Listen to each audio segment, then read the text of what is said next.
Let's start.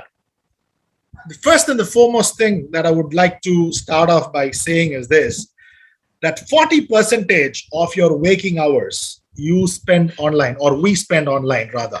All right. So you need to understand that when I say waking hours, for an example, a day has 24 hours in it.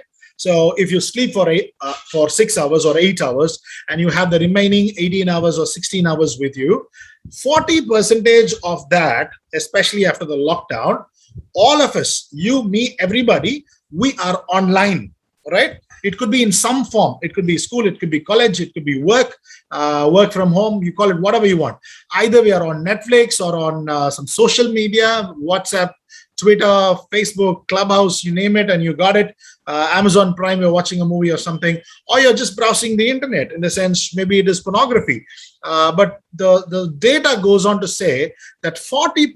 So if you have a working day of 16 to 18 hours, you are spending close to about 7 hours online. All right. 7 hours online on your phone or on your laptop or your gadget. And this data has basically concluded the fact that your internet consumption has an effect on the way we think and behave. So it's like when you keep on looking at something, when you keep on you're hooked onto something, then it basically has an impact on the way you think and the way you behave. So if 40% of your waking hours are online, and in that 40%, I do not know how much percentage of pornography you consume or we consume. So it could vary from person to person. Maybe some person has this habit or obsessive or a compulsive behavior of watching porn every day. Some people would want to basically watch porn and masturbate once in a week. For some people, it is like once in 2 days. It varies from person to person. So the amount of consumption that we do, I want you to understand foremost, before I even go into this topic of family and society, that it will definitely affect the way we think and the way we behave. So whatever we are watching online, whatever be the content, it could even be a movie on Netflix, a soft porn movie on Netflix, a soft porn series on Amazon Prime, or it could be a provocative TikTok video or a provocative video on Instagram or on Facebook, the mindless scrolling that we do. All of that are part of the contribution of altering your thought process when it comes to your thinking pattern and your behavior. That's the foremost thing that I wanted to share this evening. The second thing is this: what has happened during the lockdown last year and this year? In 2020, we had the first lockdown, and then what has happened is this: there has been an explosion of pornographic consumption, and there is an explosion of problematic issues all around the country. I've just taken four states. There are many more, just to highlight. In Vijayawada, due to the lockdown and the increase in pornographic consumption, nearly 220 rape cases where the majority of the accused was actually a minor, and they have confessed that they watched porn and before they committed these gruesome acts or crime. They were all minors. That is number one. Number two, they all watched porn before committing these acts. So remember slide number one where I said whatever we are consuming, whatever goes into our brain, that basically alters our thinking pattern and our behavior. That is actually proved here in slide 2 in Vijayawada. In Maharashtra, the cyber police, they basically found out there was a spike in child pornographic cases during the lockdown last year, 2020. Over 130 FIRs were registered during the lockdown. Look, I'm not saying this. Times of India is saying this, and the Hindu is saying this. And these are available online. The third thing, again, in Kerala basically tops child porn at 27,000 cases. Recently, last year, around 41 youth working in IT were held for, transmitting or sharing child pornography. And there is a drastic increase in child porn during the lockdown. This was shared by News 18. In Tamil Nadu, there have been so many instances. For example, there was this case in Pollachi where women were being held to a ransom with their nude images and videos. Recently, in 2021, last month, a man who forced 4 kids to watch pornography and he abused them. He was caught and he was put in jail. Right? In Tamil Nadu, a girl's rape was basically videotaped and it was uploaded online. So all of this is happening during the lockdown. We are thinking that maybe we are just inside our houses, we're not doing anything, everybody is okay, but there has been a drastic increase in online traffic for pornography during the lockdown. Maybe you should ask yourself this question: compared to the previous years when you were in lockdown, has your behavior changed?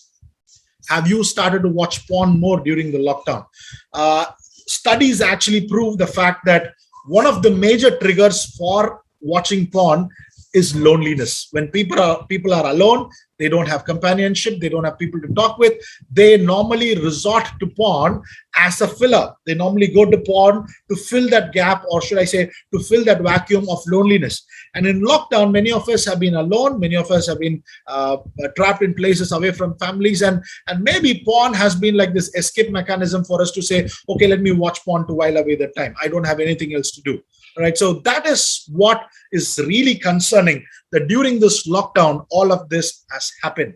Moving on to this topic very quickly, I want to give more time for questions. I want to take your questions. So moving on very fast, porn and your family. All right. Statistics from Covenant Eyes, Pornhub is a very big, is a giant in the pornographic industry, and every year they release an annual report. And Fight the New Drug and Covenant Eyes basically take data from that. And in that, they found out a person, married men and women who use pornography, ended up getting divorced. There was a 200% chance for a married couple to end in divorce. That is what the statistic means. When I say 200%, I mean if you are a couple and you're watching pornography together, or one person is watching pornography, then the chances of that couple getting divorced is 200%. I find a lot of young people saying that when you watch pornography, the intimacy between partners increase. We have more understanding. It really spices our sex life and all of that. But this data actually proves all of that as a myth. It basically tells us that, hey, that is not the case. When you're watching pornography, rather than porn bringing you together, it is taking you apart. The second thing, after a divorce happens, they found out 56% of people, okay, or families who were divorced, at least one person was obsessed with porn. I want to share a real life incident. Over the last few months, from the time we did a video series on pornography and masturbation, I have been helping a few people in this particular area. When I've been talking to a lot of young people, helping them out, I recently came across a story of a girl, of a girl who was married. It was really heartbreaking to hear the story. She went on record to tell me, she said that, sir, every day my husband would watch pornography, and he told me point blank on my face that looking at you, I don't get aroused. I don't feel anything. I need porn to basically feel aroused. So what he would basically do is that he will watch porn on his phone, and then he will put a towel over the face of his wife, and he will have sexual intercourse with her. And that is how that girl or that woman basically lived a major portion of her married life. She felt used. She felt so bad. The way she was being treated, and then now she's basically walked out of that marriage because of this sexual abuse. I want to tell you something. This is all scientific that I'm going to tell you. When you start watching porn basically rewires your mind. Okay, what it does is that it moves your arousal senses rather than from the sense of sight, from the sense of touch to a sense of sight. Let me explain that. When we talk about sense of sight, for example, my wife comes and touches me, she hugs me, she kisses me, I feel aroused. And it's vice versa. So the way our body chemistry or the way we work up, all my hormones gets fired up when my wife touches me, with love, and it's vice versa. So that's a sense of touch. But in pornography, it's not sense of touch. Everything is virtual. So what you're doing is that you're watching something and you're getting aroused by what you're seeing. So that's a sense of sight. So when you're obsessed with pornography over a period of time, when you have a prolonged exposure to pornography, what it basically does is that everything changes from the sense of sight. Your arousal system will now depend on sense of sight from sense of touch. So what is the problem? You say, what is wrong with it? The problem is this: pornography is basically progressive by nature. right? So what you watch today, you're not happy to watch it tomorrow. What you watch tomorrow, you're not happy to watch it the day after. So it is basically progressive. It moves from step 1 to 2 to 3 to 4. And over a period of time, you're not happy watching or looking at the same woman. You want to look at different women, different women with different acts and different likings and so on and so forth, right? And then in real life, that is not possible. In real life, you have one wife and you're going to look at her in the morning, in the afternoon, in the night. It's all the same. So when you keep on looking at different people, you will lose interest in your wife, right? So everything becomes the sense of touch. Your sense of touch is the actual control behind everything, right? The other thing that I wanted to mention is this.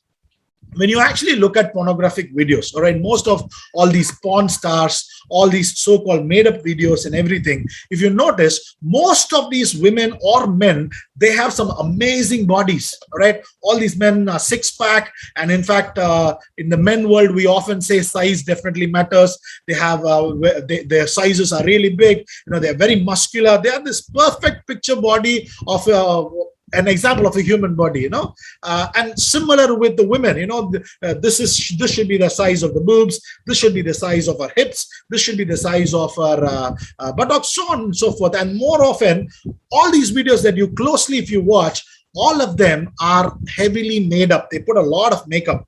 In other words, the pornographic industry is basically teaching us that this is how the body should be. And if you look into real life, I'm not sure how many of you are going to get the zero size model as your wife or the perfect six-pack husband.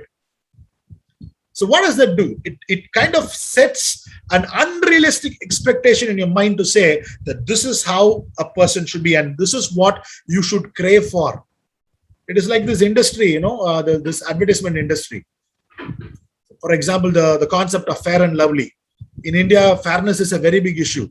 They're selling fair and Lovely here and everywhere. I kind of think, why isn't Fair and Lovely found in the African continent? If it can really give them a brighter skin tone, why are they not found in an African continent? They don't have a market there. They have a market in India. So the advertisement basically makes us think that fairness is really important. In a similar way, your pornographic industry also feeds this basic picture into your mind to say this is how a woman should be, this is how a man should be, and you should always look at a person's body before you basically get into a relationship.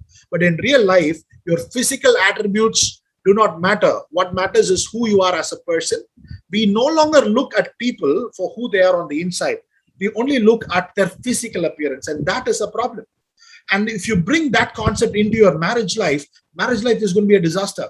You're not going to have any other woman or any other man in your life, and your wife or your husband may not have the perfect body, and you are watching prolonged exposure to videos and prolonged exposure to porn. It is making you think that to crave for something else, that basically makes you lose interest in your real life family member. And that is why it has been proved that 56% of divorce cases, at least 1% was obsessed with porn. You know, 70% of wives of men obsessed with porn suffer from PTSD. What is PTSD? It is nothing but post-traumatic stress disorder, right? They have such traumatic experiences. You know, I've come across families, I come across couples where they come to on record to say that my husband is expecting these kind of sexual acts to be performed. My wife is expecting these kind of sexual acts to be performed. But you need to understand that there are limitations to things to be performed. We may say that India is the country, or the book of Kama Sutra was from India, and there are so many different positions. But I can challenge you, not all positions can be used by everybody. And then we have this expectation to say, okay, this is how it has been shown in a video, so I'm going to try it in real life. You know, if you check the porn stats, you know, so many young men and women, they have gone on record to say that they have got an idea about sex from internet websites. All right, let me give you an example. If online they are showing that a woman likes to be hit, a woman likes pain, I'm telling you that is wrong. That is a myth. No woman likes to be hit. No woman likes to be spat on. No woman likes to be punched. No woman likes pain during sex. But when you keep seeing these videos where women are moaning with pleasure, they really like it, when you give it hard to them, all of that, it kind of puts this wrong sense into your mind. And in real life, you start doing it, you start expecting it. And that is where this 70% of wives, they suffer from post-traumatic stress disorder. They're so traumatized by what they've gone through. And most of them in Indian culture, though, they don't even talk about it. And that is a problem. 50% of people engaging in online pornographic interactions admitted to losing interest in sexual intercourse. So what does that mean?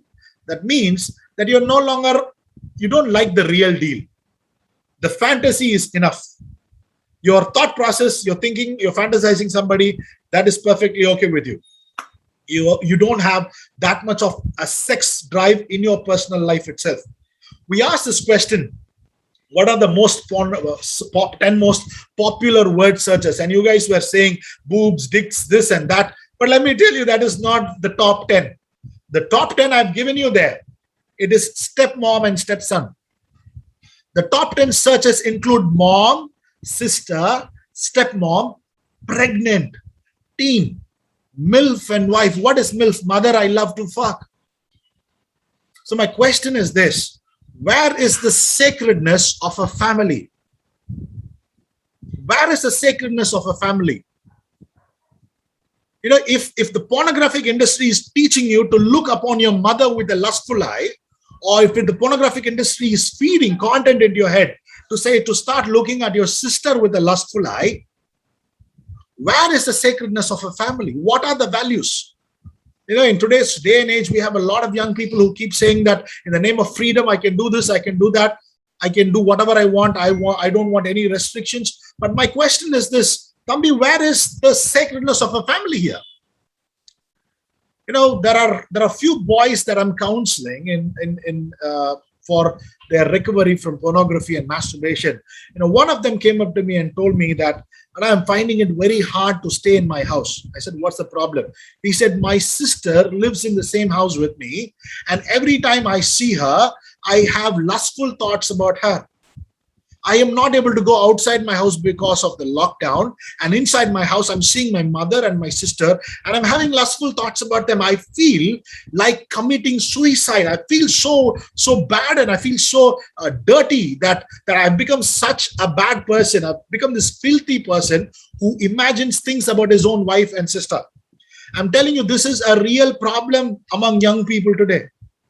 So what is the problem? The problem is porn. When you start filling your mind with all these things, there is no sacredness. You look upon a woman, you look her like a piece of meat. You look her as if she is an object of sex. And this is both vice versa, not only boys, but even girls. We don't look at people on how they are, who they are. There is no longer any value system when it comes to porn. All the porn that we watch basically rewires our brain. It makes us to think that when I look at a woman, I will only look at her like a sex object. When I look at a man, I will only look at him like a sex object. Studies have proven that prolonged exposure to pornography leads to diminished trust between couples and promiscuity as a natural way of life. What is this promiscuity? This word. If you actually check it up on Google, you'll understand the meaning of this word. The meaning of the word is very, very simple. It means that I can have multiple sex partners. I can go and have sexual relationship with strangers, no strings attached. And in fact, we find this as a storyline in a lot of Western Hollywood movies and things like that. I'm not saying that the Western culture is like this, but we find this in a lot of movies. Even in our today movies in India, in Hindi and Tamil, we are getting this theme more and more. This theme to say, okay, I can have sex before marriage. I need not be married, no strings attached. We will only have sex and then we'll move on. If you actually understand inside a family, if you're having multiple partners, we lose trust. Where is this family value? Where is the family value? So I want to tell you, when you're watching porn, I want you to remember these things, that it is not only about destroying yourself, but you're actually destroying your family. The more you go deeper into this trap of porn, it is going to be very difficult for you to interact with your own wife, with your own mother, with your own sister, brother, or your father. And that is what porn has done. Porn has basically crept inside our doors and has basically destroyed the entire culture, or should I say entire family system and family values. And that is why I say porn is really detrimental to our life. So consider before consuming porn. The last slide that I would like to share, and maybe I'll take questions after this, is this: the impact on society. Right? The impact of society is really big. There are a few cases that I've given you. Dr. Priyanka Reddy in 2019, she was a vet from Hyderabad who was kidnapped, raped, murdered, and then she was basically burnt. Right? 4 people were responsible for the death of Dr. Priyanka Reddy. And investigators basically found out that these 4 men were they consumed porn before they did this gruesome act. And what is the porn that they watched? They watched some real hardcore stuff about a rape. So they wanted to experience that sex. They could have gone to a prostitute, but a prostitute will not give you that experience of a rape. So they basically wanted to experience that type of a sex. So they kidnapped Priyanka Reddy, right? They pushed her from the road onto the bushes. They beat her up. They poured whiskey into her mouth. She was gagged, raped, and then she was burnt to death. Now, where did these people get this idea? Where did these people get these ideas? So, like I told you in slide number 1, what we consume will always alter the way we think and we behave. This is a classic example for that. Right? Very recently, this month in Pondicherry, the story of this girl, Miss Divya. She was a 17-year-old student from Pondicherry. Right? Basically, she had some connections, committed to maybe sex before marriage, and then all the private and intimate moments were basically photographed and videographed. And then this person started to blackmail Divya with the videos, the nude videos, the nude pictures. And as an exchange, she was threatened to give sexual favors. Right? She could not take this problem. She could not handle this stress. And after 3 months, she committed suicide. Very recent event in Pondicherry. Revenge porn. She was blackmailed. So where did we get this concept of videotaping our intimate moments? Why did we get this concept of videotaping and even holding a person to ransom? Miss Hashini, 2019, she was a 7-year-old girl playing in her apartment. All right? A monster of a man who was exposed to child pornography from Mugaliwakam in Chennai. He abducted her by showing her a small puppy, abducted her, raped and murdered her in his own apartment, and then took the body in his car and dumped it in a garbage dump. It was later found out and justice has been served to him. But let me ask you this question. What kind of a man would even think of having sex with a little child? So what has happened? Slide number 2, I was telling you during the lockdown, there is this explosion of child porn. So when you keep on watching child porn, you want to experience the child porn. And when you look at these women, when you look at these children, you start looking little children like objects of sex. And that is where I have a problem. Today we are talking about watching whatever I want as your own birthright. You're talking about independence. You're talking about freedom, freedom to do whatever you want. But my point is that how far is that freedom? When you keep on doing it, at some point you are bound to fall. Finally, the story of Rose Kelemba in 2020, a 14-year-old girl, she was raped and her rape was videotaped. And that videotape was uploaded on a lot of pornographic websites. So what is this concept? So even that rape itself is a very gruesome act. And then after the rape, that video is basically being put on pornographic websites where she has to relive all of those things again and again. How fair is this? I want to tell you, you may think that, Anna, what did I do? I did not do anything. Let me tell you 2 words: supply, demand. You are part of the solution or you're part of the problem. I want you to understand that when we are watching a lot of videos, a demand is being created. And what does it do? When we create a demand in the market, when we create a demand, obviously there will be people who will supply to this demand, and they earn a lot of money in it. Child porn has become really big now. Of course, I'm happy that our country and many other countries are coming forward in taking some steps in driving away this madness. But again, it's not sufficient. There are organized crime networks that target sex trafficking, where they traffic women and children, and they are pushed into the flesh trade. They are pushed into making pornographic videos. And you and I are reason for that. You can say, Anna, what did I do? I did not pay anybody. I'm not spending any money. I'm watching everything for free. How am I being a problem? If that is your response, then it basically sounds like this. I'm using Facebook, I'm using Instagram, I'm using WhatsApp. I don't pay anything for those services, but Mark Zuckerberg is one of the richest persons in India, or in the world, sorry. So if you know Mark Zuckerberg, he's one of the richest person in the world. You're not paying anything from your pocket, but he knows how to make money out of the data, out of you being a part of his business. And that's the same when it comes to this industry as well. This industry knows to make money, and whether you like it or not, you and I are part of that problem.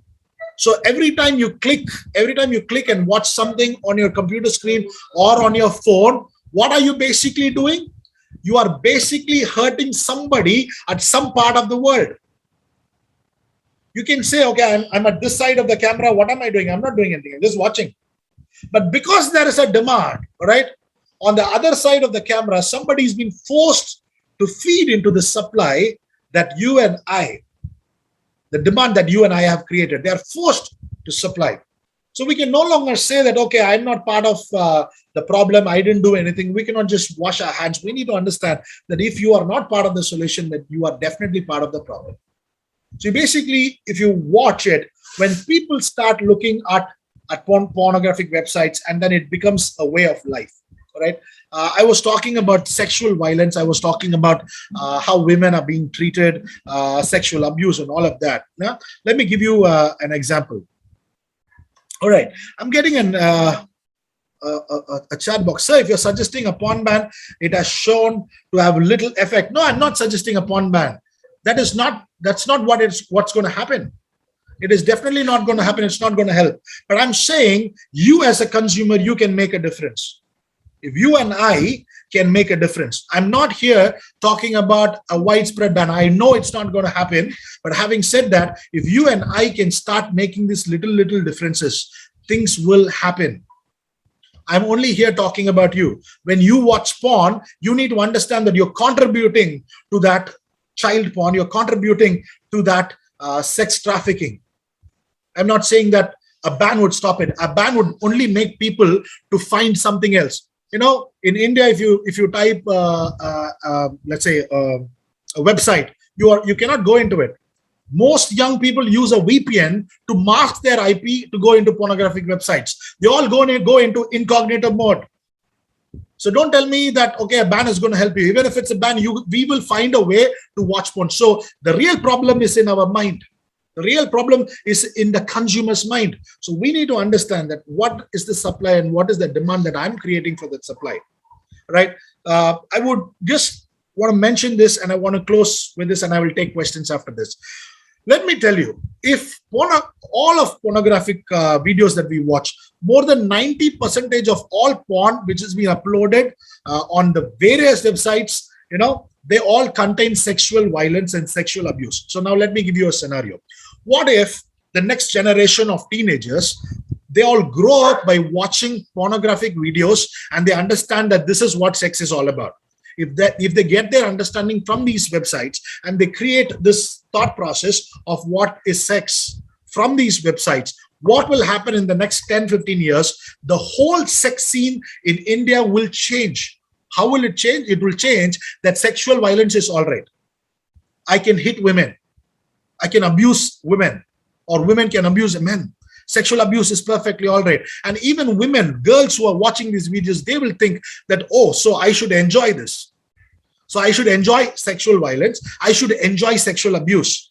Rather than standing up and fighting against it, rather than standing up and reporting it, they will be taught the whole concept of sexual abuse and sexual violence will be normalized by porn, where the women will think, okay, it is perfectly all right.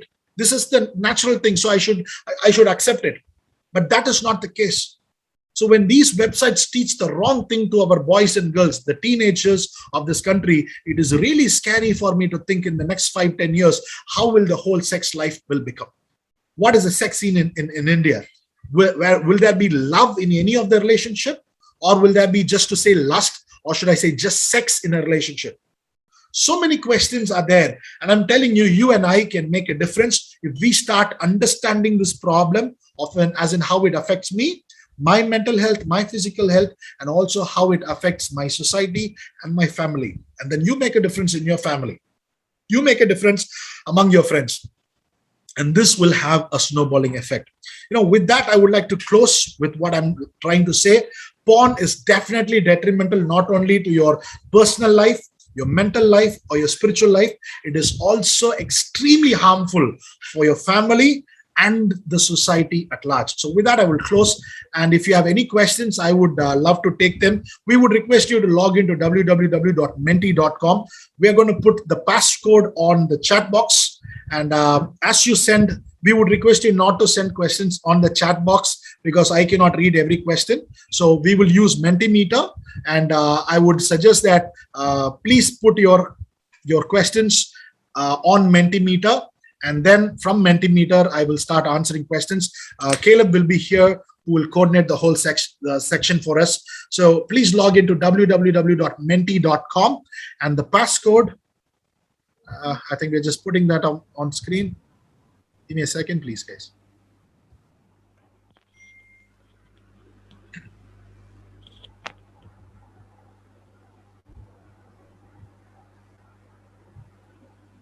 Right, the passcode is 8342504. Okay, 8342504. It is available on the chat box. You can please take it, www.menti.com, and then the passcode 8342504. All right, so Caleb, over to you for the questions.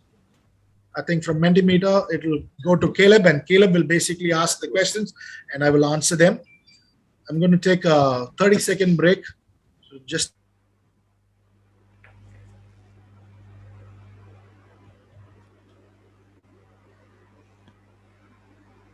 Caleb, are you there? Yes, Anna.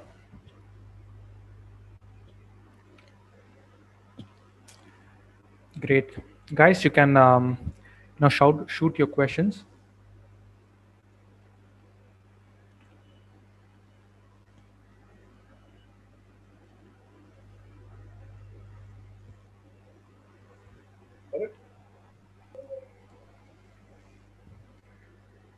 Present. Click on present first. Click on present.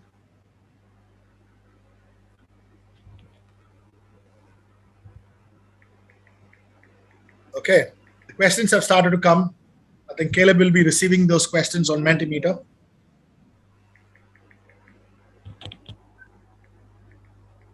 They will come. 1 second.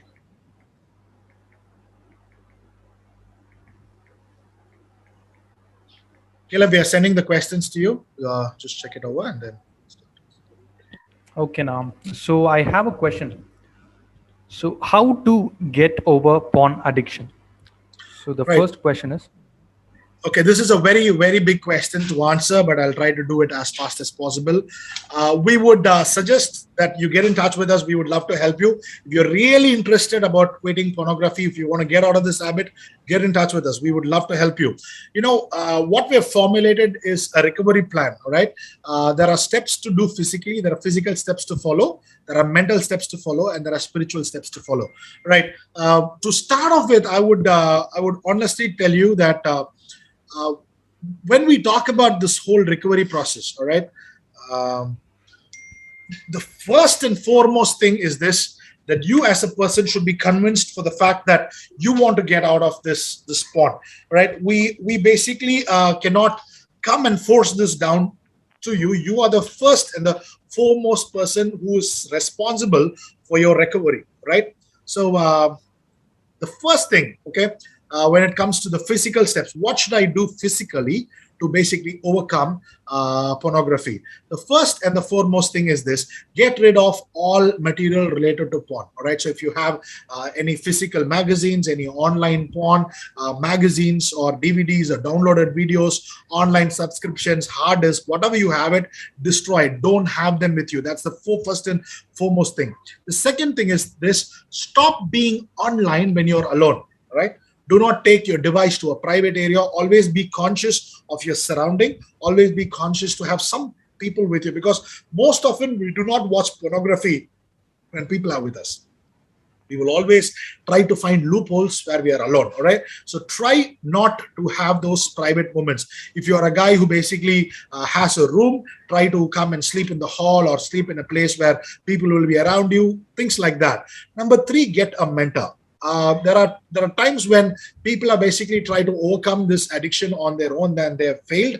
But if a person is helping you, then that will be great. And you need to find a mentor or an accountability partner who will not exploit you, because this is a secret where people can basically use this to exploit you. So find someone whom you can trust, right? That person should be a little elder to you, should not be from the opposite sex. If you're a guy, you should not go to a lady or a girl. You should go to a guy only. So a guy with a guy and a girl with a girl, same sex, right? That person has to be supportive, little bit elder, should not exploit you. And that person, that mentor, should have access to all your devices, your phone, your rooms, your laptop, your computer. Basically, you will share with them everything. In fact, I would say they should also have access to your online activity.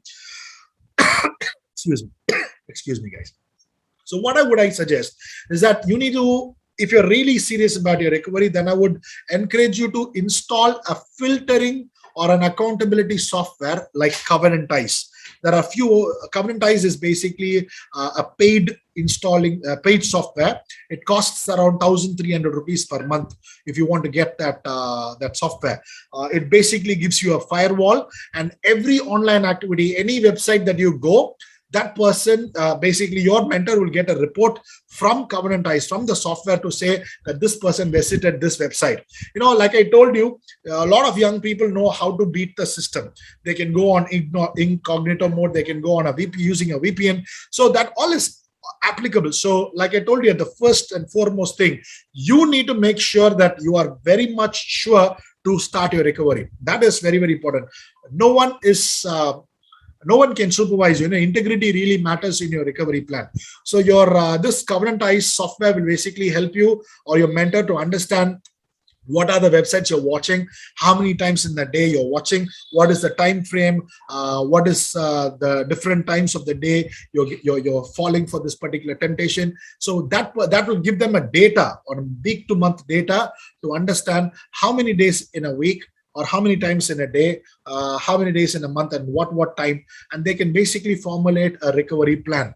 I would also suggest join a support group. Do not be afraid to talk about this. Do not be ashamed to talk about this. There are so many people who are going through this problem, and I would really encourage you can talk to a support group. By the way, don't go around talking to everybody about this problem. Rather, I would advise talk to a support group just with people along with your mentor, and then join a support group who can really support you in your recovery plan. The second part of your recovery is your mental steps, right? What can I do mentally to basically help me in my recovery? Right. In your mental process, you need to understand there has to be an attitude adjustment. Okay. You need to ask yourself, tell yourself that you can basically do this. You cannot have a defeated attitude and start a recovery. All right. And also, you need to identify what are the things that makes you fall into this addiction. For an example, never underestimate what you watch on TV, Netflix, movies, videos, or even your mindless scrolling that you do on Facebook and Instagram. Even that can be a trigger. Okay. I want to explain to you that this process of addiction: trigger, routine, and reward. So whatever you watch maybe a TV series or Netflix or movie, and suddenly you get aroused. So that is your trigger. So once you get aroused, you go to a separate spot, a secluded spot, and you watch pornography. Right. So that is your routine. So after watching pornography, you masturbate. Right. So that masturbation is the process. Okay, that's the routine. And at the end of masturbation, once you masturbate, your brain releases dopamine. Once dopamine is reward, that's called the good hormones. Right. Once dopamine is released, you feel good, and that is the reward. So this is the addiction process: trigger, routine, and reward. We cannot do anything about routine and reward. Once the trigger is done, you will go into your routine, and once the routine is done, you will get your reward of dopamine. So what you should do is basically identify the triggers. So what triggers my addiction? What triggers me to watching porn? So once I identify that, I will take that trigger out of the play, right? And then you can basically look at few things. You need to dedicate your recovery to a people. For an example, in my life, if I'm addicted to pornography, then I would dedicate my recovery to my wife. So I'll put a small photograph of my wife or my daughter in my room or in the place where I will watch porn and masturbate. So when I look at that photograph, it should remind you that, hey, I'm doing this recovery for my wife or for my daughter or for my sister or for my mother. Someone who really matters for you, put that there. So it is an attitude adjustment to say that, hey, I'm going to do all these things. All right. And then the final thing that I would like to tell you is this: on the mental side, you need to understand that whenever you start a recovery, 99% of times you will always fail in your recovery. There is always a relapse. So why am I saying I will always fail? Your body has been used to a certain amount of dopamine every single day. Every single day or every single week, when you're watching pornography and masturbating, your body is receiving dopamine. So suddenly you're saying that, okay, I'm not going to watch porn, I'm going to stay clean. So your body is not going to get dopamine. So when your body does not get dopamine over a period of time, your body will start to panic. Your brain will start to think that, what is wrong with it? I'm not getting my dopamine. The body will start to ask the brain, why are you not giving me dopamine? So that is where this craving becomes really hard. And then you fall in your recovery. So relapse will always be there, and we need to identify that relapse, and we need to work on that relapse. All right. So the best thing that I would like to tell you is that don't allow shame or guilt to convict you or to get into inside of you. Rather, look into ways where you can pick yourself and restart your recovery over a period of time. For example, if 28 days, if you can remain without masturbating or watching porn, then the urge to watch porn and masturbate will reduce. This is common for every addiction. So if you can be 28 days clean, then the urge will reduce. And once the urge reduces, we can start to rewire your brain in how it was at the beginning. All right. And also spiritually, God can basically help you. Get in touch with us. We would like to tell you, God loves you. Jesus loves you. And God does not look at what we do, but he looks at us, right? In the sense that he loves the sinner more than the sin. He loves the sinner and does not love the sin.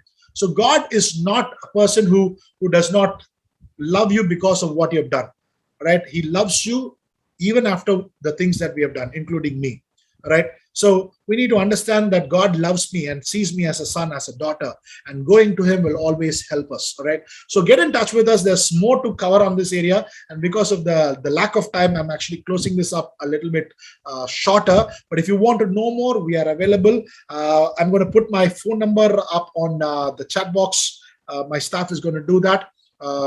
We will put our phone number and our email ID on the chat box. So if you want to get in touch with us, you can definitely get in touch with us. We will keep your contact confidential, and we will help you out. Yes, Kilan. Next question, please.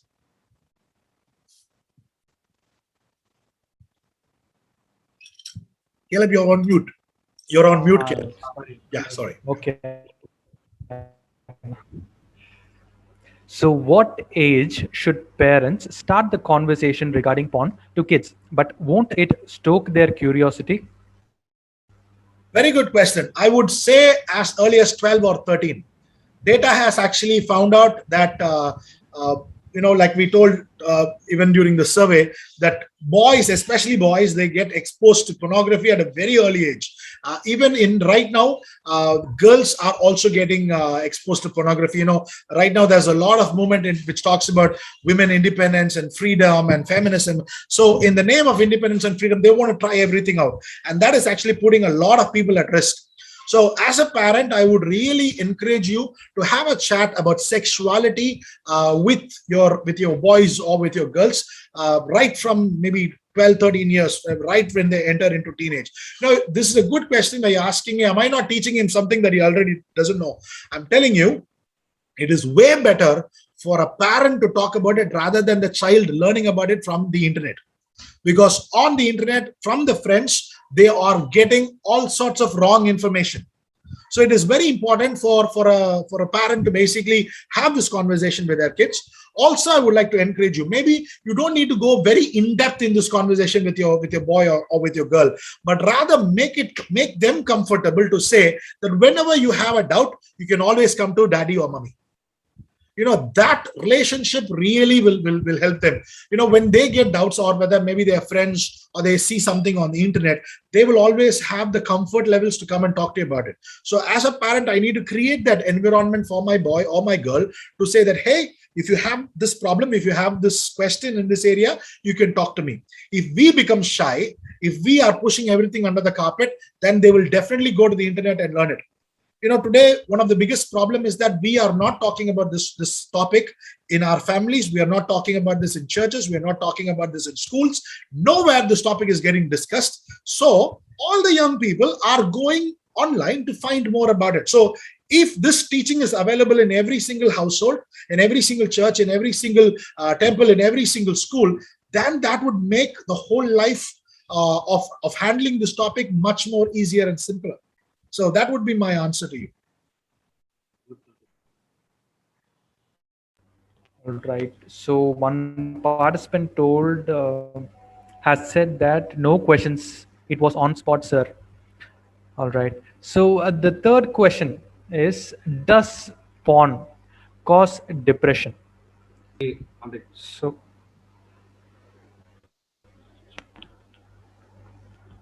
Yes, the short answer to this question is: does porn contribute to depression? The answer is yes, it definitely contributes to depression.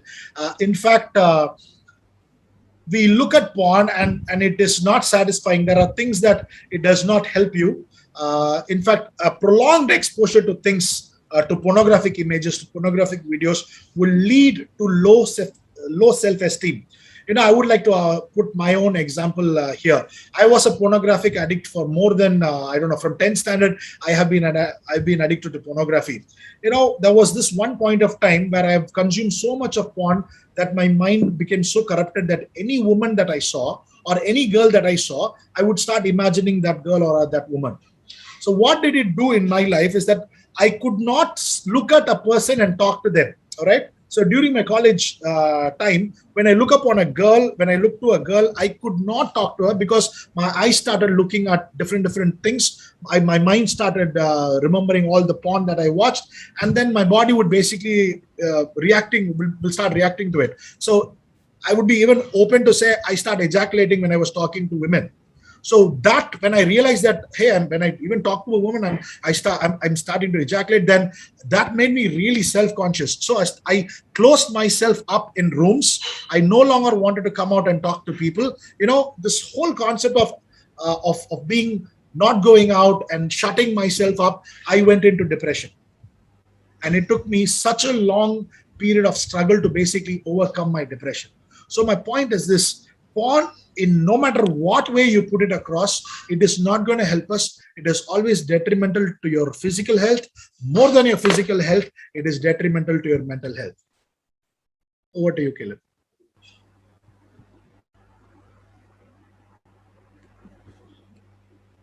okay. So Caleb, once again, I just got a question on the chat box. Basically, I think there are.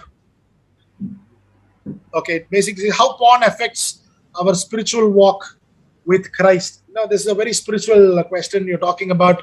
How does it really affect your walk with Christ? Once shame and guilt starts taking over in your life, it is very difficult for you to stay connected with God. When sin is a part of your life, you cannot actually have the relationship with Christ, and that is how it really affects you. So as long as sin is a part of your life, it becomes very hard for us to pray. It becomes very hard for us to understand God's will in our life, and that is how it affects our daily walk with Jesus Christ. So that would be my short answer. um,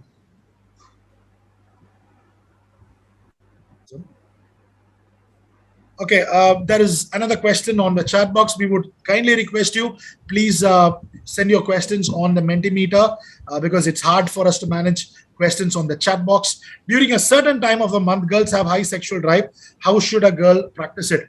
There is nothing wrong in having a sexual drive. Even men have sexual drive. There is no problem in you having a higher sexual drive. The problem is that how are you trying to fulfill that drive? How are you trying to fulfill that craving? Right? Are you resorting to pornography and masturbation to fulfill that craving? Then there's a problem, right? So when you're watching pornography and you're masturbating and you're thinking that, okay, I'm only doing this because I have a higher sex drive during a certain time of the month, then my direct answer to you is this: that has a huge liability to basically make that as a regular practice. So like I told you before, pornography and masturbation, they are progressive by nature. Okay, so once you get hooked onto it, now you're saying I'm only using it occasionally. So over a period of time, it will become a habit. And then all the problems that I told you, when it comes to real life marriage, when it comes to being with your partner will no longer excite you. You will not be dependent on your partner or your husband for anything. You will be basically dependent on pornography to basically fill you up. And that is not good for you, your physical body, your mental health, nor your family life. So how do I manage it? You need to understand, how can I fill this up, right? I need some more information from the questioner to answer the part to say, how can I handle it? Are you married? Are you single? What age is yours? So we would suggest you please get in touch with us. My wife is available, who can talk to girls. So this question, maybe she will talk to you in person. So if you get in touch with us, we would love to give you a direct answer, and we promise you that your identity will be confidential. All right, back to you, Caleb. Sorry. Okay. Now. Sir, how can I divert myself from the urge of watching porn?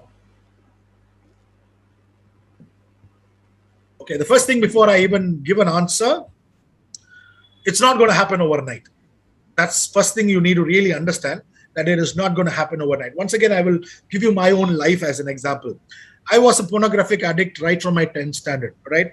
And in my college life is when I basically decided that this is wrong, this is not helping me. It is, in fact, detrimental to my life, to my career, and I wanted to stop. So when I wanted to stop, there are a few things that I did. Back in those days when I was a college student, we did not have internet and all on our phone. We just had a very small Nokia 3310, types of phones. We didn't have so much of internet, and not 2G, 3G, 4G and all, no G at that time. So the real temptation to watch pornography on the phone was very less. So we had dongles, all right? So laptops, we had dongles, and that's how we used internet. So what did I do? I moved my laptop to my hall, and till date, my computer is in the hall. I never took my computer to my bedroom or to a secluded spot. But today, I think the times have changed. You have a problem, you always have your phones with you. So how can I stop this craving? All right. What did I do in my life when I wanted to change the way I started to see things? I really understood what is my trigger, the routine and reward. So what was my trigger was when I watched movies or when I watched these movie songs, some B grade, not even B grade, some masala number would come, some masala song would come, and some woman would basically dance provocatively, and then I would be triggered to watch pornography. So this is what happened. So I decided in my life, I will not watch these things. So rather than watching movies, rather than watching any cinematic songs, I started watching a lot of cooking shows, like a lot of cooking shows. Okay, in fact, when Caleb was telling me I'm a good cook, the cooking basically stems from that time. When I started to watch a lot of cooking shows, I started cooking as well. So I changed my viewing pattern. So in a similar way, what I would suggest to you is that rather than watching porn, try to fill things that you enjoy. It could be a sports show. right? It could be something else. And over a period of time, I built up my endurance. Maybe if you ask me today, Anna, do you watch movies? My answer is yes, I watch movies. But I'm very careful of what movies I watch. I do not, even today, I do not flirt with soft porn because I know if I watch something wrong, that trigger will happen. So you need to understand that you always have to be on your guard. In fact, I tell my wife very often to check my phone in terms of the things that is happening. For example, last week what happened was there was this video that came on Instagram, and I got really tempted, and I immediately shared it with her to say that, Parma, I'm seeing this. The moment I told her, and then she was talking to me about that video, the craving to watch something else reduced, and immediately I moved out of Instagram. So you need to find what triggers you have, and then you need to rework. During this lockdown, I would really encourage you, pick up an instrument. Music is a great healer. Guitar, maybe keyboard or drums or something. Pick up an instrument. It will really help you. All right. You will only watch porn when you're alone, when you're not doing anything. So if you keep yourself occupied, if you fill those alone times, those times when you're lonely, you're not going to do it. So you need to find what is happening, what is triggering, and you need to stop the trigger, and you need to substitute your viewing pattern with maybe music, sports, anything. Cooking, gardening is great. Maybe you cannot go and play sports because of the lockdown, but gardening is great. You can plant things. There's a great joy you will get when you see those things growing up. Or get a pet, get a puppy, get a kitten. Great stress busters. A dog is a very big responsibility. Take good care of the dog. Bathing it, grooming it, taking it for a walk, feeding it. Great stress buster. It will also eat away your free time. So these are the things that I would suggest. For more information, get in touch with us. Our number is on screen on the chat box. You can take it and you can talk to us. Back to you, Kiran. All right. So if not from porn, how do we learn to do sex? Right. So, this question basically reinforces what I've been talking all evening. A lot of young people, you're getting this idea from some website, from a pornographic website is when you are thinking that I'm getting the idea of sex. Let me ask you this question. Pornography was available online from 1997. That is when internet started to become the very big thing or next big thing. So how did your parents or how did your grandparents know about sex without any websites? Answer that question. It's so funny when young people say, I want to watch this website, only then I will learn about sex. Let me tell you something really beautiful. If you don't watch websites, if you don't watch any pornographic websites, if you can keep yourself clean, if you can be a virgin, all right? If you can be a virgin, that is, both you and your wife, for an example. Let's imagine that. I'm telling you, the best sex that you can ever have in your life is unexplored sex. In the sense, the husband and the wife, they don't know anything, and they find out. The husband finds out what excites the wife, and the wife finds out what excites the husband. I'm telling you, that is absolutely amazing. Why? Because you have no clue. Even the smallest sexual act, your mind will just blow. Wow, it will be like that. Now, your mind is not wow. Why? Because you already saw. Okay, this much only I already saw. That is what is happening. You get it? When you are already watching something and you are craving for it and you don't get it, you get disappointed. But when you're not watching anything and suddenly your husband or your wife gives you that pleasure, you'll be like, wow, can we do this? That is what I'm telling you. One single very simple example I'll tell you about a little child. When a little baby is born, okay, when the baby starts to walk, it is filled with so much of amazement to say, oh, I have started to walk. When the baby starts to walk and then open the door, okay, of the room, it is surprised even more. Oh, see, I have opened the door of my room. And when the baby starts to run, the baby is even more filled with excitement to say, oh, I'm able to run. What does that mean? All are very simple things. Walking, opening a door, running, not a big deal. But for the baby, it is a big deal. What does that mean? Humans, the things unknown always excites us. And the first time that we receive it always fills us up with that excitement, that thrill. And that is applicable in sex also. When you're watching everything, everything is becoming online for you, virtual for you. You don't have that experience, but you know the knowledge. And in real life, it no longer excites you. In real life sex, only certain things are being done. So if you already know them and there is no excitement in sex, how will you be excited to have that? So please understand that you don't need to watch internet to know about sex. It will come naturally. Learn from your partner, explore with your wife or your husband, and that's the best form of sex. Back to you, Kilan. All right, now, awesome answer. So, what propels a person to view child porn? A child barely has secondary sexual features to arouse feelings, correct? This is the question now. All right, very good question. I've even thought about it. When we are talking about this, let me ask you, man, I will just keep connecting it. I first told you that porn, the habit of porn or watching porn is progressive by nature. So you're watching something today. Tomorrow, when you watch the same thing, you're not happy. You want something else. So the day after you watch what you watched the previous day, it doesn't fill you. You want something more. So over a period of time, you're basically exhausted pages. All right. And your mind is still asking you the question, what else can I see? What else can I see? So in that process, the concept of supply and demand, all right, people have started to supply things into you to say, why don't you watch this? All right, why don't you watch this? And then the first click is always like more out of curiosity. All right, for example, if it is available, child porn is available, it's more out of curiosity to say, what is there in it? Let me just check it out. So it starts with curiosity, and over a period of time, that curiosity will become maybe a desire. If you ask people what are, like I already told you, let me ask you this question back again.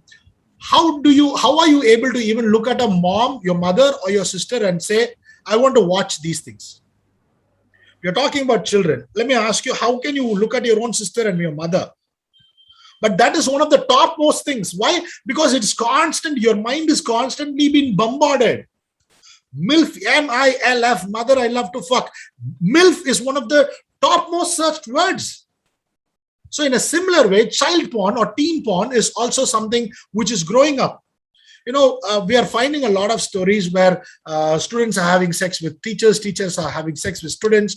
We are finding a lot of scandals taking place even in Tamil Nadu and so on and so forth. So it is basically showing us pointers to say, now our human mind has become so depraved that it has started to look at things which are not natural. So this question, when you're asking, how does it happen? The answer is, when you're exposed to porn, this is what happens. When you're exposed to porn, it rewires your brain in thinking what is unnatural as natural. It rewires your brain in telling you, okay, in convincing you to say, yes, this is a new way of having sex. This is a new way of looking at things. And that is why we say porn is extremely dangerous when it comes to your mental health. Back to you, Kilan. So, how can I give an advice spiritually to a teen who is addicted to porn? Look, the problem of your question, you're talking about spirituality here. I understand the concept of the spiritual side of things, but I also want you to understand one of the biggest problems that I faced as a teenager, or that I faced as a young person. Whenever I went to a person and I shared with him to say that I have this problem with pornography, most of them said, please pray about it. And that's it. And today, one of the biggest reasons why I'm handling this topic, why I've become so much into this topic, is because of that. Because that alone cannot help you. There are physical steps to be taken, mental steps to be taken, and spiritual steps to be taken. When someone comes to you with a problem, please don't tell that person, please pray about it, everything will be solved. No.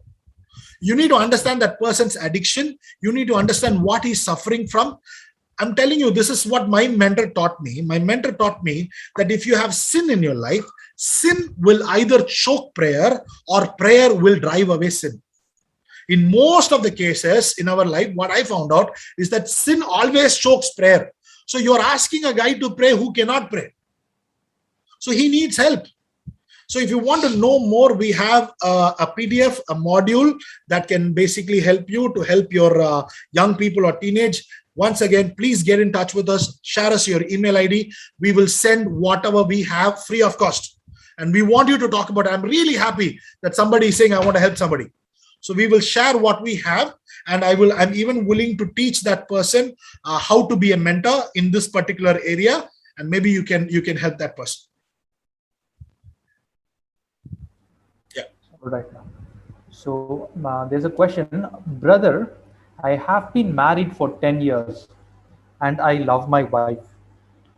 So we are staying away from each other past 1 year because of the lockdown.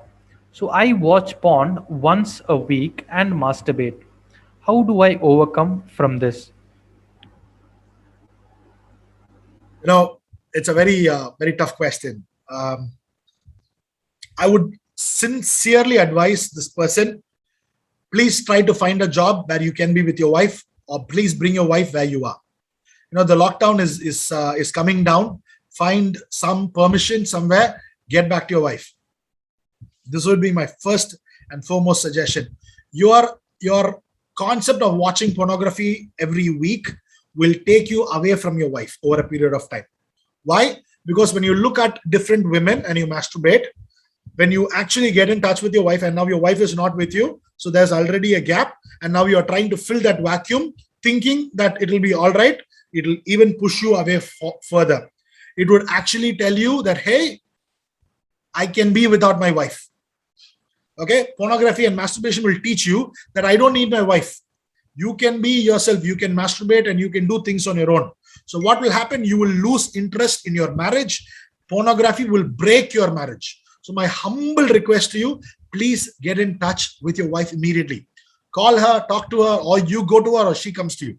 In fact, I would not recommend any long distance relationship between a husband and wife, no matter what the reasons are. It could be economical, it could be financial, it could be anything. I would sincerely urge you, please be in a place together. I remember my father and mother telling me this story so many years back. My mother worked, she's retired now. She had a central government job. My dad was an engineer in Bangalore in a very good position, right? But my father quit his job and came to Pondicherry to be with my mother only for the fact that my grandmother told my father that, hey, both of you are in a great job. One of you quit your job and come together because family is important. Learn to live with the little that you had. And that advice that my father took has actually kept my family together. I do not know if it was a long distance relationship, how things would have been. Now the story is completely different, right? So when you are in a long distance relationship, there are so many chances where you will be tempted to have multiple affairs outside of your marriage. So get in touch with me. Please talk to me. My number is already on screen. We would love to hear from you. So as of now, I would stop with this answer. Get back to your wife. Maybe to know more about your situation, I can help you out. Please talk to me. I'm willing to help you. Right. So there's another question now. So hi, I work in software industry, working 5 days a week, and weekends are the free. So every week from Friday night, I watch porn and masturbate. So there are a number of times. How to overcome this? All right. I already told you about, Caleb, can you repeat that question? What is the frequency? So like on the weekends are free. So every week from Friday night, I watch porn and masturbate. So there are a number of times. How to overcome this? Okay, so your addiction is pretty serious when you're saying that thrice in a week, let's say Friday, Saturday, Sunday, or Saturday, Sunday also. So your body is right now kind of programmed to say Saturday, Sunday, I'm going to masturbate, you're going to get dopamine. So we first need to break that dependency on dopamine. There is a process called dopamine detox. You can actually look into the internet or YouTube to find out more about dopamine detox. Your body has to go through a dopamine detox before we even start any kind of recovery plans. So once again, there are a lot of things that needs to be done. I would not be able to share everything on this call. Please get in touch with us. We are willing to help you. I will give you a plan as in what you can do. But to start off, I would really suggest try to stop watching porn. Okay, you're saying that every weekend you're watching. Try to fill your weekend with some activity like music, sports, gardening, pet care, something. In fact, I would suggest you go to any NGO near your house who are involved in charity work. Get yourself involved. Get involved with the police. During the weekends, you can do some public service. Basically, weekend when you're masturbating, identify the times and then occupy that particular time with some activity so that this dependency on porn will reduce. And please get in touch with us. I'll share a few more things. Okay, Anna. So there's a big biblical question. In the old times, God gave David many wives. It is written, even some of his master's wives were given to him. Even after all that he committed adultery. So how can God expect us to be good? I don't even understand this comparison here. Can you come across with a question? So he's basically saying David had so many wives. David has many wives. Okay. Yes. And their master's wives were also given to him. Okay, so he many also women committed adulteries. Okay, he committed adultery. Okay. And how can God expect us to be good? So you're basically saying that since David he adultered, you should also adulter. What kind of a comparison is this? It's like, I'm sorry to use this example. If one person is jumping from a cliff and dying, I should also do that. You need to understand, if I need to go very biblical with this answer, I would like to tell you what David had with Bathsheba. Okay, even though he had many wives and then he committed adultery with Bathsheba, God looked at that with very serious eyes, and there was a punishment, there was a consequence in the life of David. Right? And after the Old Testament, the New Testament basically upgraded everything else. And Jesus Christ in his teaching said, if you look upon a woman with a lustful eyes, you've already committed adultery. So my question to you is, are you going to talk about David or are you going to talk about Jesus Christ? My God, Jesus Christ said, if you look at a woman with a lustful eyes, you have committed adultery. That is the standard. So now you're basically asking me a question. How can God expect this out of us? I am not God to answer this question. If you're trying to ask me, Anna, please ask God and tell me, I'm sorry, I don't think I can do that. But my point is simple. The standard is very clear. If I look upon a woman with a lustful eyes, I have committed adultery. And adultery is not good for you in terms of spiritual sides, in terms of your society, in terms of culture, in whatever way you take it, adultery is not good for you. That would be my answer.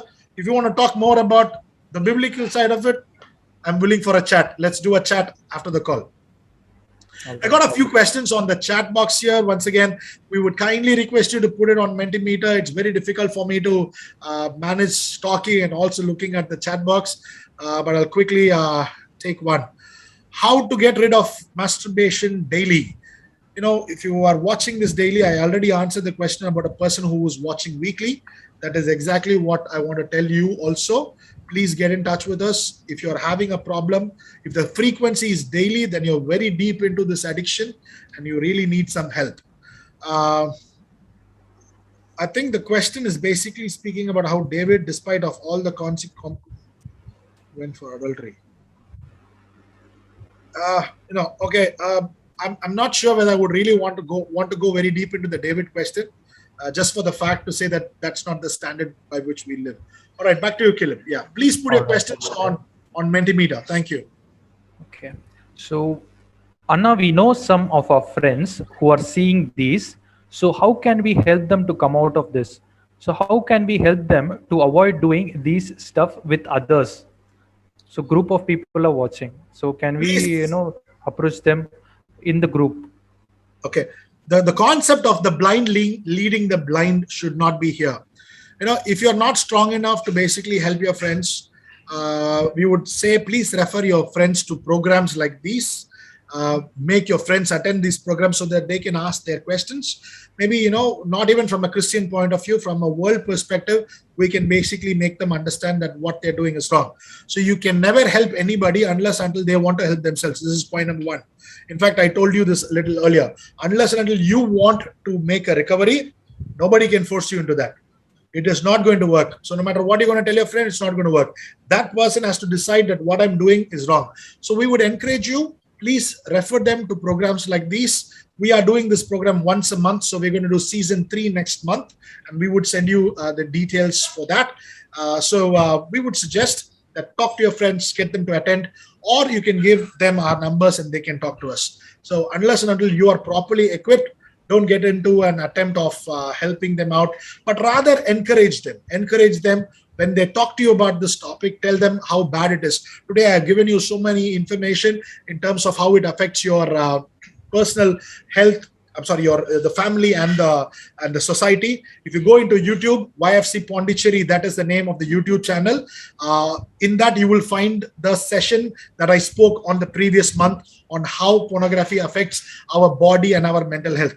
So you can look into that video also and gather information. So when you're having conversations with your friends, maybe you can talk to them and then tell them how bad pornography is. And then you can basically refer them to programs like these or to us. So that would be the best method that I would suggest. All right. So there's another question now. Are there people who has been set free from watching porn completely? I know God helps me, sets free, but I fall into it again and again. Yeah. So, and there is another question now. You can answer along with this. Does the Bible say anything about masturbation? I guess it doesn't say anything. All right, I'll come back to both these questions. First of all, the first question, can you repeat the first question? I think I had a brain freeze moment there. Sorry. All right now. So there are people who has been set free from watching porn. Got it. Thank you. All right, the answer is yes. I'm one of them, and I know a few others as well who have been completely set free from this addiction. But having said that, the temptation is always there. The temptation to watch porn is always there. Temptation to watch porn is always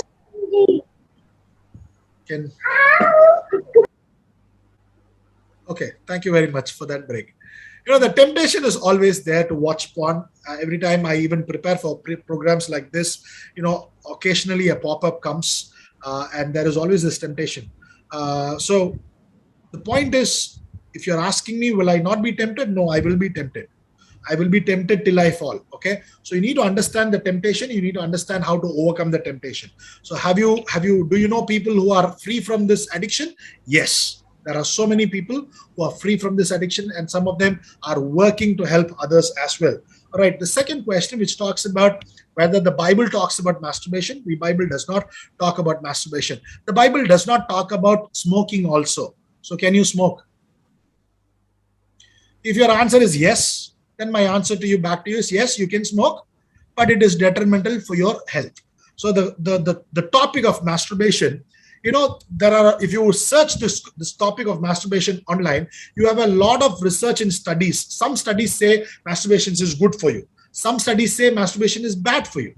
But according to me, what I believe is this: two things. First thing, the porn industry is a $13 billion industry, okay? And they want their consumers to feel good about what they're doing. So unless and until you masturbate and dopamine is released, you will not do the process again. So if you don't masturbate again, you will not have a need to watch porn. If you don't have a need to watch porn, the $13 billion industry will suffer.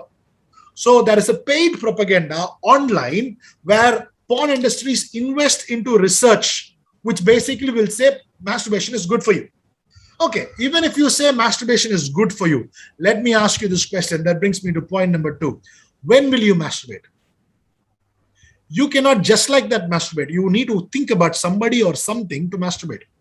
Okay, in other words, you need to watch porn and then only you can masturbate. So when you're watching porn, you are destroying your health, your mental health, you're destroying your family, you're destroying the society. So even if you say masturbation is good for you, how do you masturbate? Without porn, without this, the visual stimulus, how can you masturbate? You cannot go look at a wall and masturbate, can you? Someone I started. Doesn't happen. It doesn't happen that way. So there has to be a visual stimulus. If you're looking at a woman, if you're imagining about somebody, you're thinking about a girl, you're thinking about your mother, your sister, that is how this whole concept of masturbation will even start. So my point, even if you say masturbation is medically good with the so-called so much of research online, even if you say that is good, okay, you take the point. But what about the stimulus part? So in any way you see it, porn will walk hand in hand with masturbation, and porn is extremely harmful for your body, for your mental health. And also, according to me, it's my personal opinion, masturbation is very bad. I have scientific data online, data that says that excessive masturbation will lead to erectile dysfunction, to a lower sperm count, leads to loss of work hours, loss of focus, so many things, right? So masturbation is also detrimental to you. But if I give this answer, you will always come back to me with a lot of research from the internet. And that's why I go around the question to say, first talk about porn and we talk about masturbation. Back to you, Kaleb. Okay, why do we associate porn with pleasure when we clearly know all those multiple partners can easily put you at risk of HIV and STIs? Also, are there Bible verses to stop watching porn? All right. Off the bat, I would say First Thessalonians chapter 4, verse 3 to 5. Please take and read. It will talk about the whole thought about sexual immorality. Okay, we are going to talk about this concept where you're saying that watching porn. Okay, we are talking about STDs and so on. That does not happen with porn watching. That happens with having multiple sexual partners. Yes, I understand. Maybe your porn watching can basically lead to that. But the problem of porn is even bigger. Okay, can you repeat that question again, Caleb? Yes, Anu. So why do we associate porn with pleasure when Okay, we thank clearly you. know that all? Yeah. Okay, thank you. We do not associate porn with pleasure. The pleasure factor comes from masturbation, not from watching porn. Okay, let me explain the whole science behind it. The verse that I mentioned was First Thessalonians chapter 4, verse 3 to 5. All right, the whole science behind this pleasure, what happens? So when you watch porn, there is this compulsion for you to masturbate, and when you masturbate, what your brain does is your brain releases this chemical called dopamine. Dopamine is a feel-good hormone. When you eat chocolates, when you go on a ride, like adrenaline, when adrenaline starts to come, dopamine is a part of it. And then once your body receives dopamine in the bloodstream, your brain releases dopamine and your blood absorbs the dopamine. Once the dopamine is released, you feel good. It's called the feel-good hormone. Eating chocolates is also like that. That's why I feel happy when I eat ice creams. So when I eat ice creams, there's a little dopamine that my brain releases. Similarly, when you masturbate, there is a release of dopamine. All right. So what is happening in your body is this: when you watch porn, you masturbate, dopamine gets released. You watch porn, you masturbate, dopamine gets released. So what happens is this: your body tricks your brain to say, if you masturbate, I will get dopamine.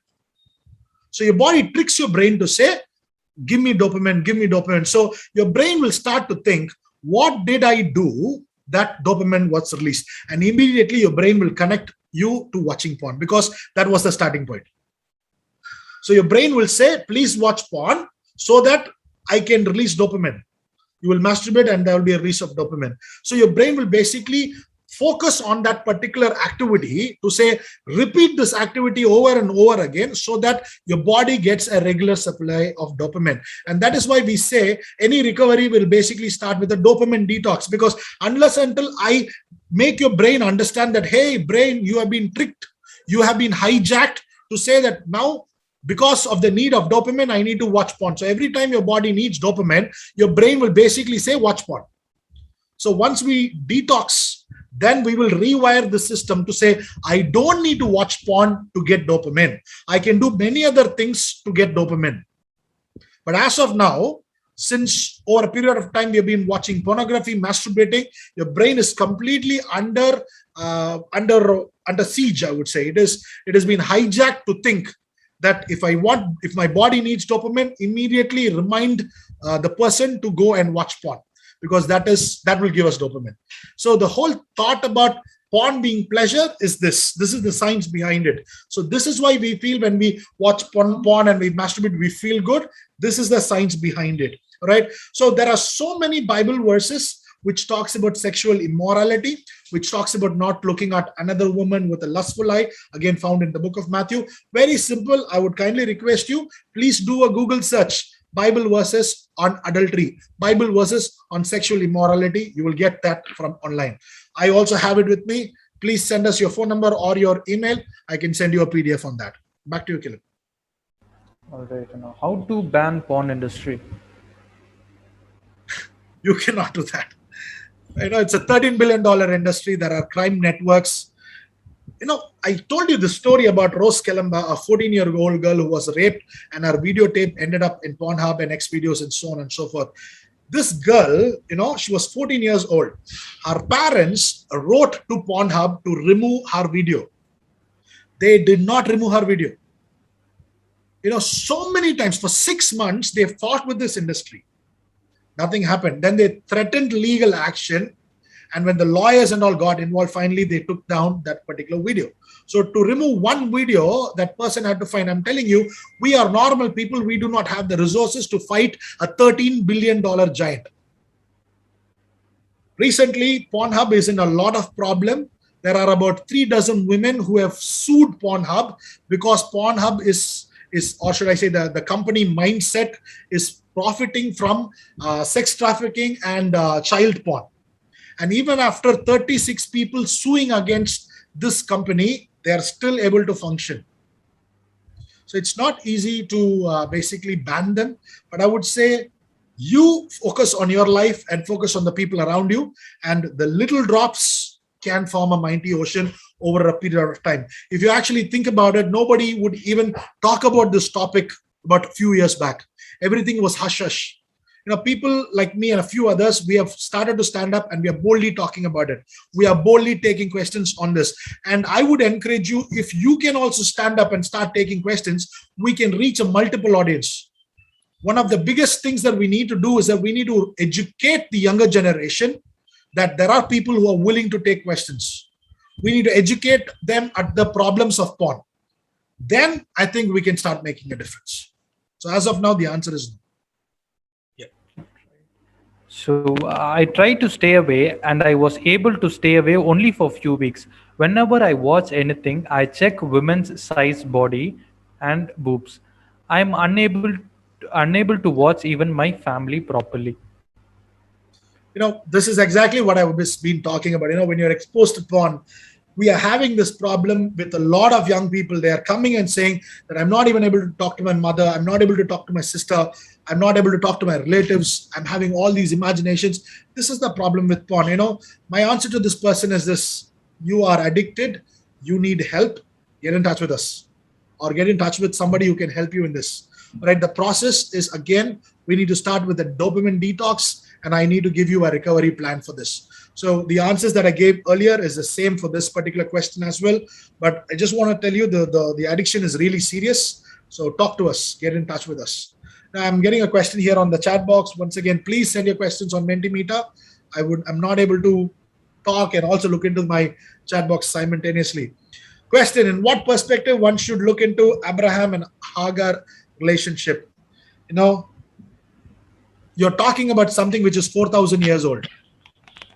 I'm not here doing a Bible study. Maybe if you attend our Bible study, I can answer this question from a very biblical standpoint. Going by this topic, I don't think this question is actually relevant. We will talk about how this porn is affecting us individually rather than talking about Abraham and Hagar here. But I want to encourage you, if you want, you can join our Bible study. You can join, or you can talk to Anna on a personal note, and maybe I can answer that question to you.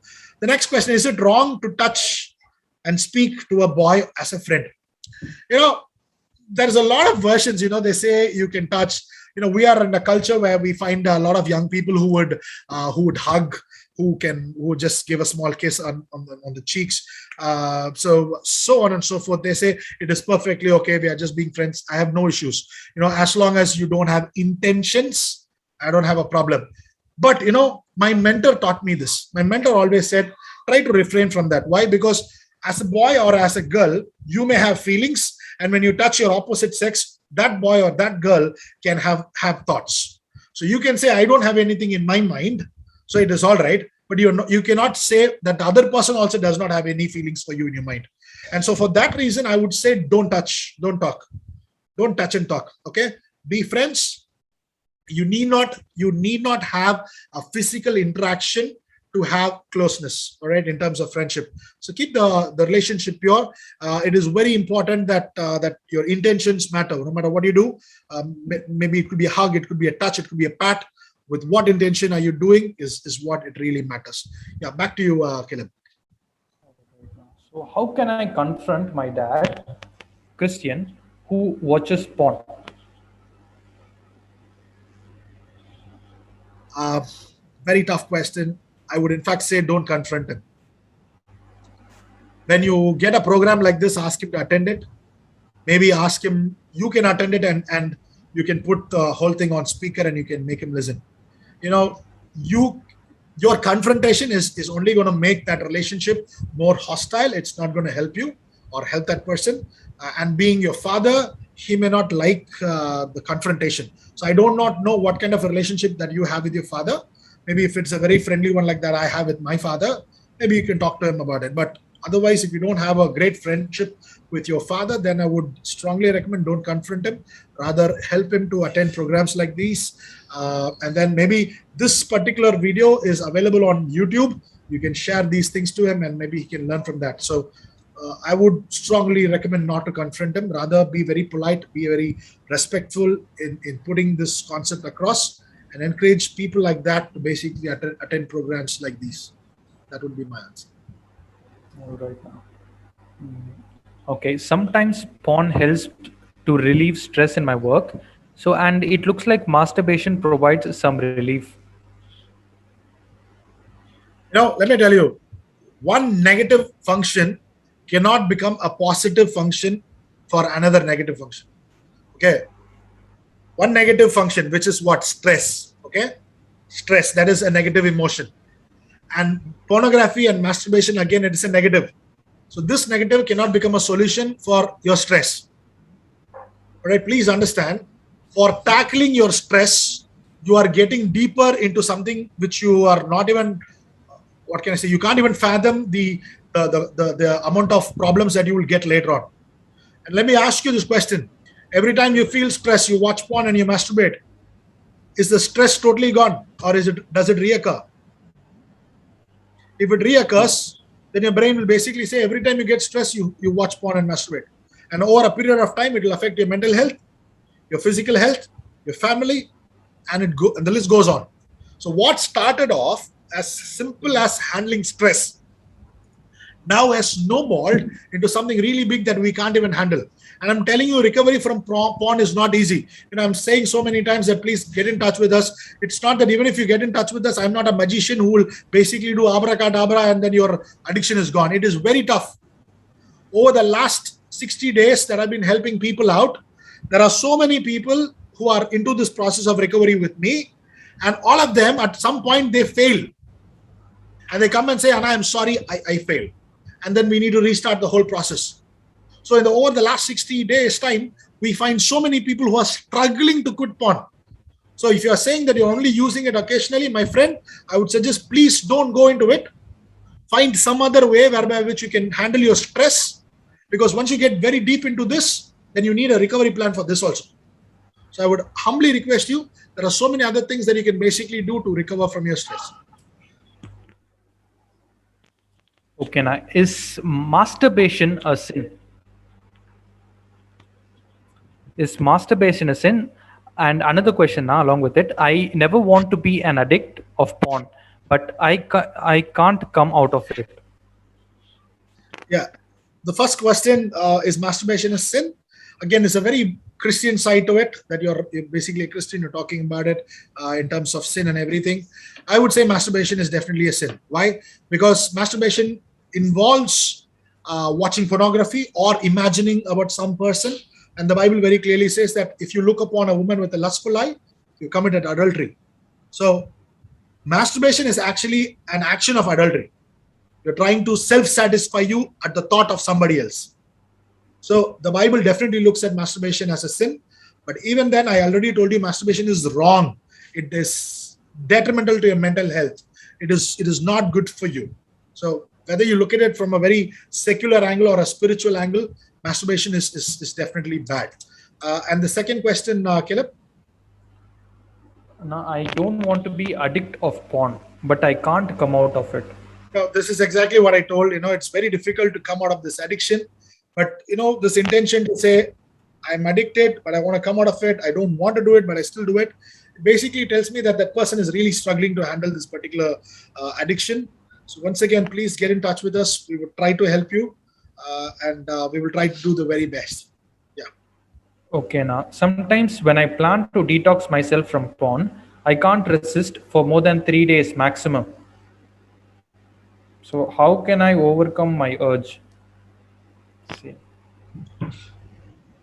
My sincere suggestion would be that try to do a detox, try to do a recovery along with an accountability partner, right? It's not easy for us to do this on our own. We need somebody who can help us. Maybe if you're married, your wife can be a great partner. Basically, that partner should stop you from doing it. It's like to go back to your mentor and say that I'm watching again. That should basically hurt you. So we definitely need someone to help you. In fact, I'm happy that you're trying to detox yourself. Don't stop your detox. Continue. Even if you fail, keep continuing and try to get a mentor or get in touch with us. We will try to work out a recovery plan. Okay. I think we are running short of time. Maybe we'll take another couple of questions and we'll call it a day. We would suggest that please put in, if you have any other questions, or maybe after the last 2 or 3 questions, you can have our phone number, our email ID, and you can get in touch with us. We are also planning to do one more program next month, and you can be a part of it.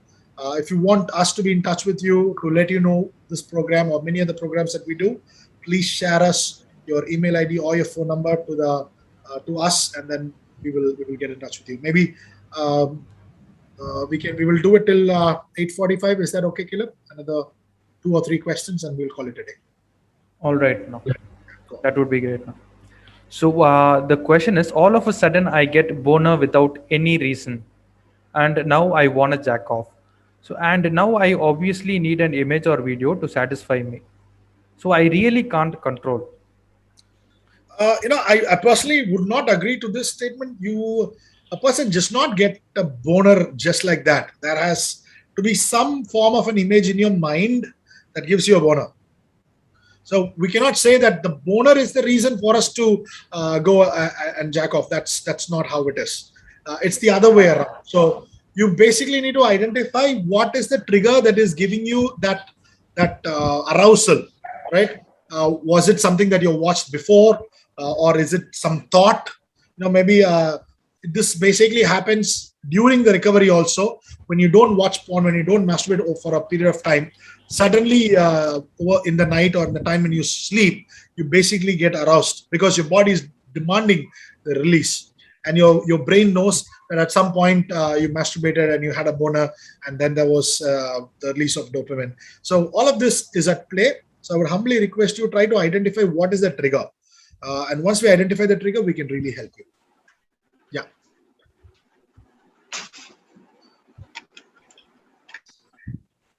Is being a gay right? Along with this question, there is one more extension now. So nowadays, people are into homosexuality. In some countries, it is legal. What's your catch on this homosexual porn? Right. I was afraid that this question would basically come up. This is my personal view. Now, I'm not against a person who is into being a gay or a lesbian, but I'm definitely against this concept of being a gay or a lesbian. I would love that person, but not the action. I would like to say that first. The second thing is this: according to me, God created Adam and Eve, not Adam and Steve. So, even if you look at our bodies are created for a purpose. The human body, both the man and the woman, they complement each other. The functionality of a man is there, and the functionality of the body of a woman, they kind of complement each other. It's like a perfect match. And that basically tells me, even from our creation perspective, that basically tells me that a man has been made for a woman and a woman has been made for a man, and that is how it should be. So now we are exploring so many things. About 10 years back, that is when all this kind of lesbianism or gay, all of this, the LGBTQ, that became really big over, or started, I would say, the last 10 years, is this. There was this movement of sexuality, right? Porn stars and all these people, they were exploring sexuality. They were trying to say, why should I have sex only with a woman? Why can't I have it with a man? What is stopping it? Only if I experience it, I would like it. And things like that, right? And over a period of time, it has become a norm. Over a period of time, pornographic industry has normalized being a gay or being a lesbian, right? We will have a lot of discussion on this. You can basically ask me this question. You will have a lot of counter questions, but maybe we will take that as a separate video. If you're asking me this question to explain why is homosexuality wrong, I need a whole another video to talk about it. So as of now, I would like to stop by saying that going by our physical body, by the way we have been created, it doesn't seem to match if you're going to be with a guy and a girl with a girl. So a man has been created for a woman and vice versa. And because of that, I would say being a gay, or should I say practicing homosexuality, is absolutely wrong. And also this basically stems from my belief system, which is Christianity, and my Bible basically also tells me that this is wrong. Apart from the spiritual side, even otherwise, we can basically answer this question to say it does not suit us, it is not good for us, neither the society, and that maybe we can do a separate video. But as of now, this is where I want to stop. Yeah, back to you. So yeah, so there is a porn CEO of porn company. He says that previously in the history, porn paintings or erotic paintings were considered art. So right now, many are saying it is wrong. So CEO he called it art. And how you fight this case? And along with that, Anna, now soft porn is everywhere, like Instagram, Facebook, and my daily routine sites, the sites which he uses daily. So how to overcome this? Right, two halves to the question. Porn is art. If you actually look at the origin of porn, if you go and Google it, origin of porn, you'll get this particular topic. How porn basically originated from nude paintings or nude sculptures and things like that. And now over a period of time, it has basically exploded, right from 1997, when there was this concept called internet, and how things have moved on. My question or my thought process is this. We are looking at sex trafficking, we are looking at child porn, and how do I see that as art? All these images that was there, okay, it did not normalize anything which was so vile as child porn or sexual violence or sexual abuse.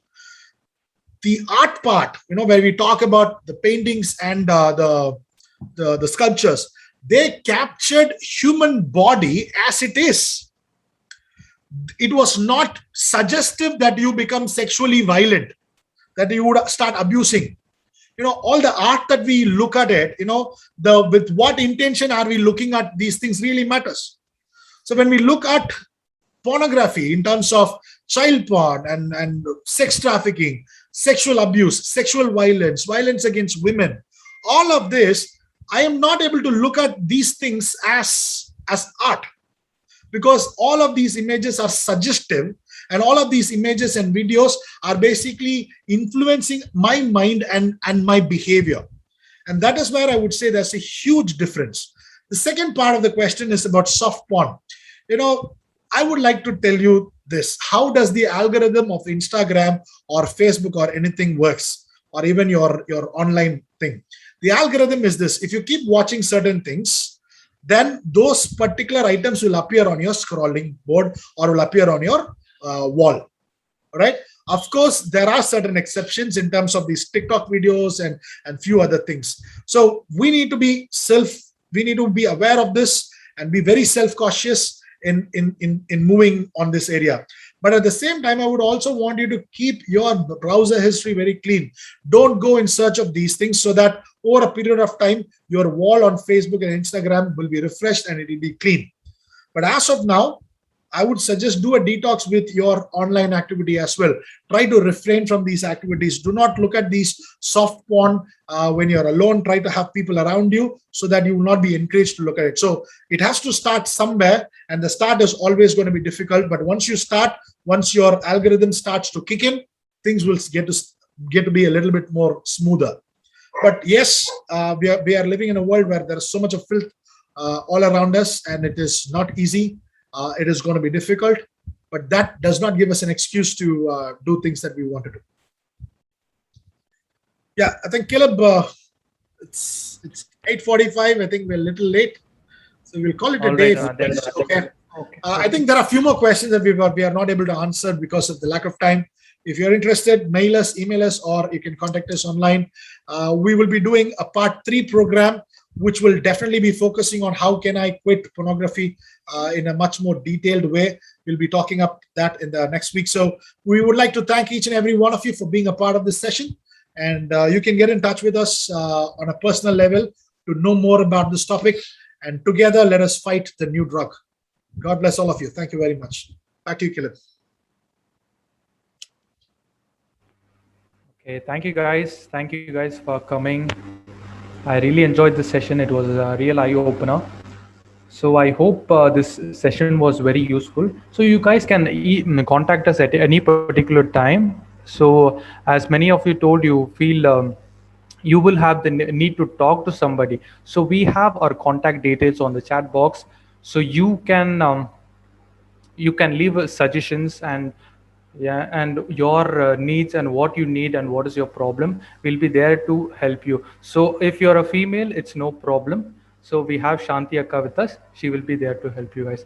Thank you one and all for coming here again. So I hope you join us and give a great feedback in the 3rd edition of this Fight the New Drug. Thank you guys. Have a wonderful day. Have a wonderful weekend. Bye.